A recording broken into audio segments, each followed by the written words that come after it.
Ladies and gentlemen, the President of the United States.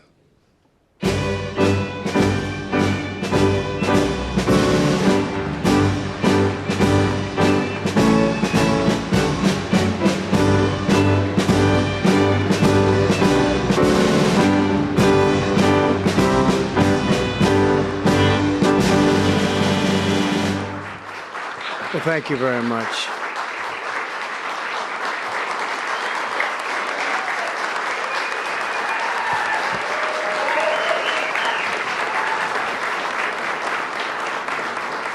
Thank you very much, everyone. And I'd like to start by saying that our country is doing very well. Things are, as you can see, doing quite well. Please sit down.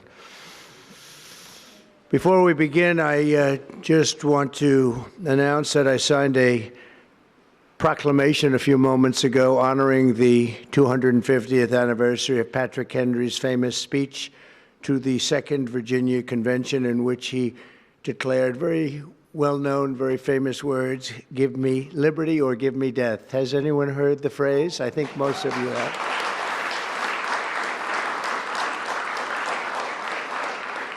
And moments ago, I also signed an executive order to dramatically increase production of critical minerals and rare earths. It's a big thing in this country, and as you know, we're also signing agreements in various locations to unlock rare earths and minerals and lots of other things all over the world, but in particular, Ukraine. We're doing very well with regard to Ukraine and Russia.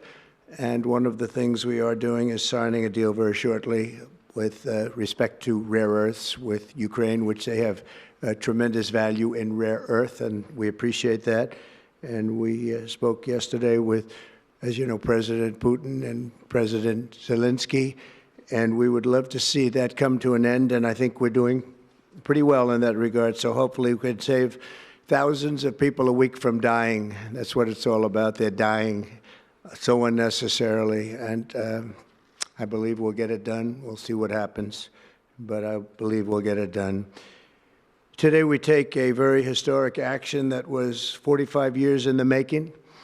In a few moments, I will sign an executive order to begin eliminating the Federal Department of Education once and for all.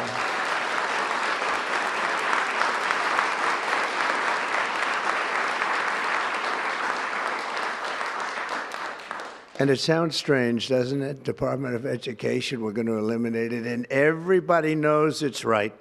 And the Democrats know it's right, and I hope they're going to be voting for it, because ultimately it may come before them. But everybody knows it's right, and we have to get our children educated. We're not doing well with the world of education in this country, and we haven't for a long time.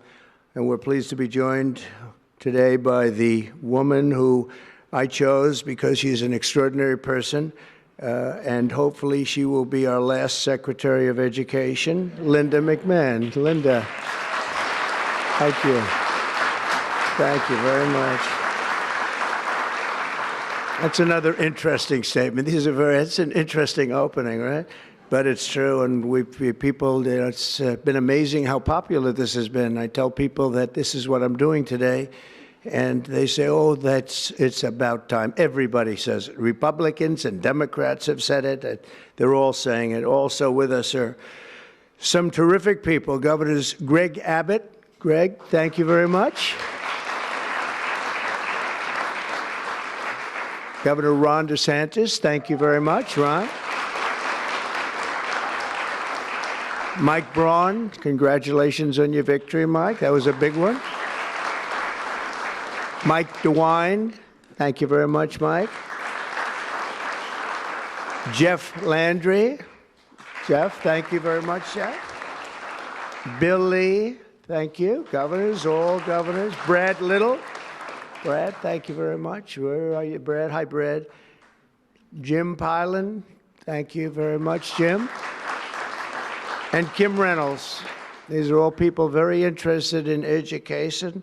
And I even see Dan Patrick over there, my friend Dan Patrick. We're joined also by Representatives Tim Walberg and Virginia Fox, Rick Allen, Michael Rulli, and again, Dan Patrick. Thank you very much, Dan. You've been a great friend of ours.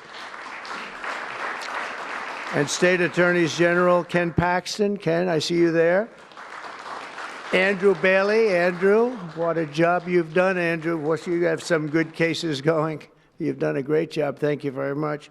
And co-founder of Moms for Liberty, Tiffany Justice. She's been a hard worker. Thank you. Thank you, thank you, Tiffany. When President Carter created the Federal Education Department in 1979, it was opposed by members of his own cabinet, as well as the American Federation of Teachers, the New York Times editorial board, and the famed Democrat Senator Daniel Patrick Moynihan. History has proven them right, absolutely right. After 45 years, the United States spends more money on education by far than any other country, and spends likewise by far more money per pupil than any country, and it's not even close. But yet, we rank near the bottom of the list in terms of success. It's an amazing stat. Those are two stats you don't want. The most money spent per pupil, and you're at the bottom of the list. And that's where we are, like it or not, and we've been there for a long time. 70% of 8th graders are not proficient in either reading or in math. 70%. 40% of 4th graders lack even basic reading skills, can't read. Students in our public elementary and middle schools score worse in reading today than when the department opened, by a lot. In Baltimore, 40% of the high schools have 0 students who can do basic mathematics. Not even the very simplest of mathematics. I said, give me your definition of basic, and they're talking about like adding a few numbers together. Despite these breathtaking failures, the department's discretionary budget has exploded by 600% in a very short period of time, and it employs bureaucrats in buildings all over Washington, D.C. And as a former real estate person, I will tell you, I ride through the streets of Washington, and it says Department of Education, Department of Education. I said, how do you fill those buildings? It's crazy what's happened over the years.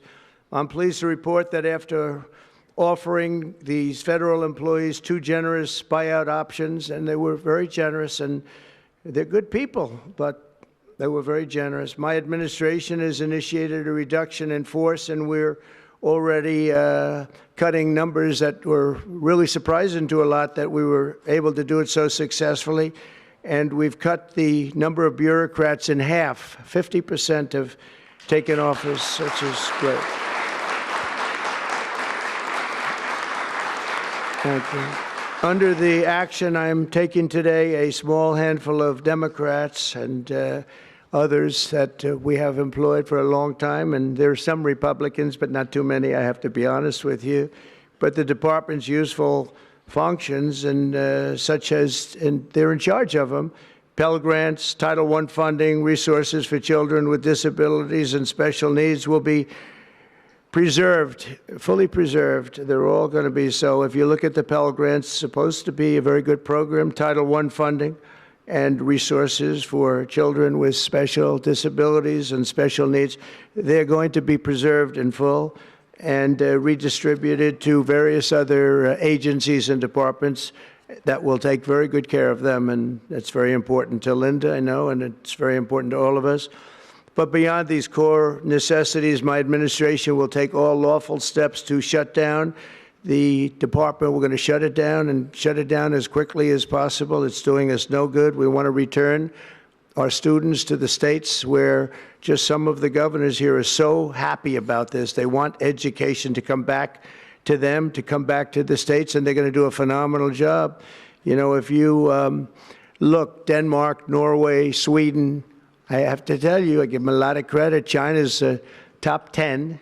And so we can't now say that bigness is making it impossible to educate, because China is very big.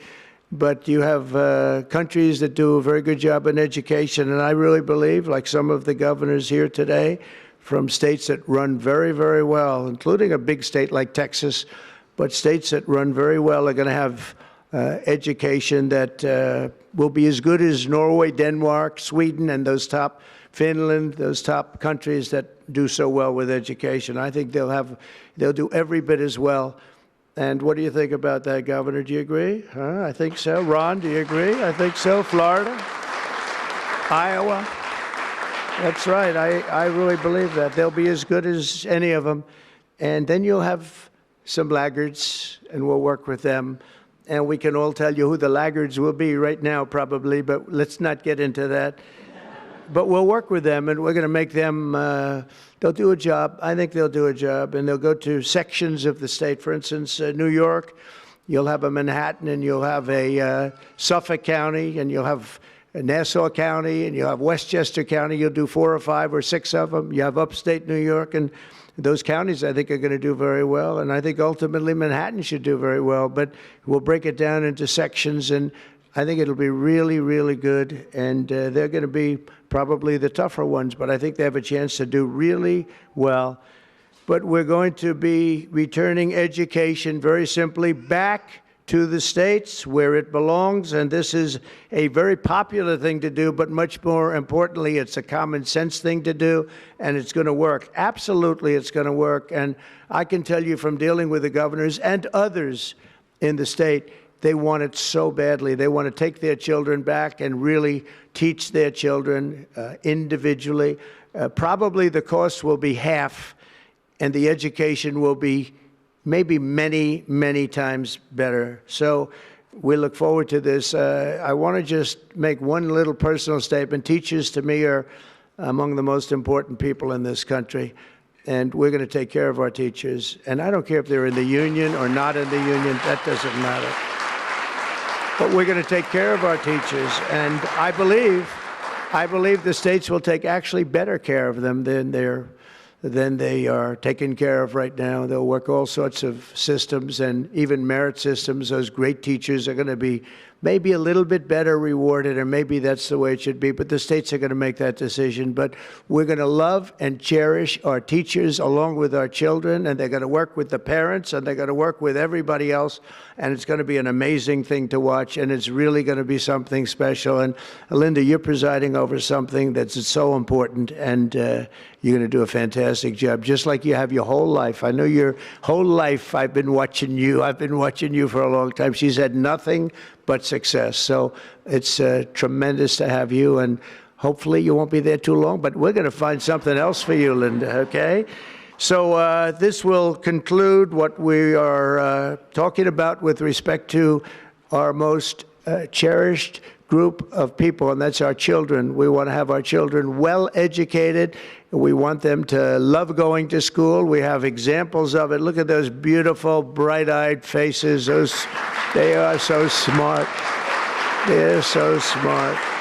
And with that, I'm going to come down, and we're going to sign a very important document, and we're going to be on our way. People have wanted to do this for many, many years, for many, many decades.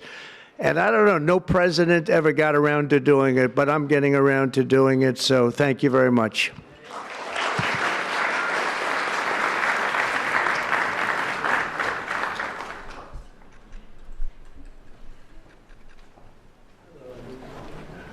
Good-looking people here.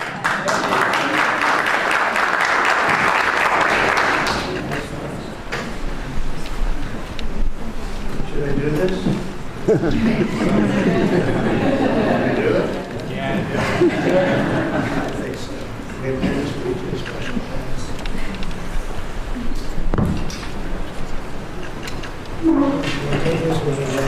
I was very lucky. I signed another document that turned out to be very good for the country, and I said, let's use that same pen. I don't know, is anybody superstitious? Ron, are you superstitious? Let's use that same pen.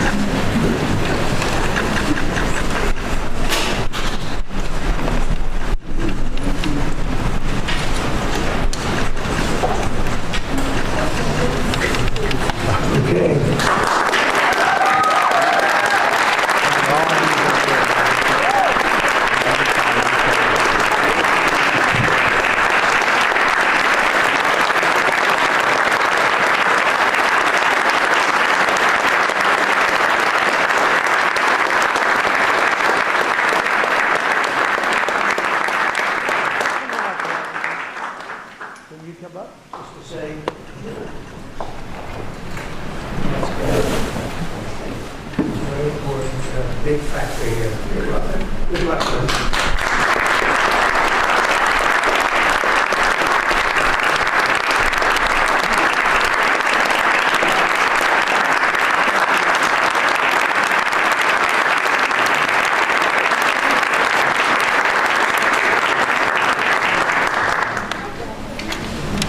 Thank you for joining us.